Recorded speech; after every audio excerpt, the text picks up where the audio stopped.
నల్గొండ జిల్లా నాగార్జునసాగర్ నియోజకవర్గం అనుముల మండలంలో హజరీగూడెం గ్రామంలో స్థానిక సర్పంచ్ ఎన్నికల ప్రచారం ఊపందుకుంది. ఈ ఎన్నికల్లో బీఆర్ఎస్ పార్టీ బలపరిచిన సర్పంచ్ అభ్యర్థి కూనరెడ్డి భాస్కర్ రెడ్డి బాసుగా పేరొందిన యువ నాయకుడి గెలుపు కోసం పార్టీ శ్రేణులు క్షేత్రస్థాయిలో ప్రచారం నిర్వహించారు. ఈ ప్రచారంలో నల్గొండ జిల్లా శాసన మండలి సభ్యులు ఎంసీ కోటిరెడ్డి పాల్గొని గ్రామస్తులను కలిసి మద్దతు కోరారు. తెలంగాణ ఉద్యమంలో చురుకైన పాత్ర పోషించిన భాస్కర్ రెడ్డి గ్రామ అభివృద్ధికి కట్టుబడి ఉన్నారని ఎమ్మెల్సీ చెప్పారు. గ్రామంలో మౌలిక వసతుల అభివృద్ధి, పేదలకు సంక్షేమ పథకాల అమలు, యువతకు అవకాశాలు కల్పించడమే బీఆర్ఎస్ లక్ష్యమని వివరించారు.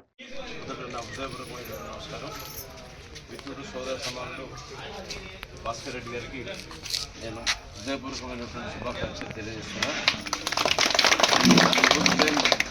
ఒకసారి హజార్గూడెం గ్రామాన్ని చెప్పి వాళ్ళని ఇన్వైట్ చేసినారు.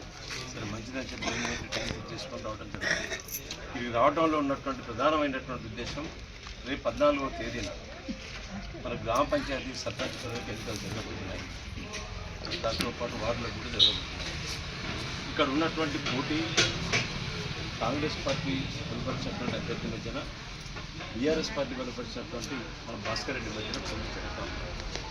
ఒకసారి ఆలోచించండి, ఇద్దరు అభ్యర్థుల్ని పోల్చి చూడండి.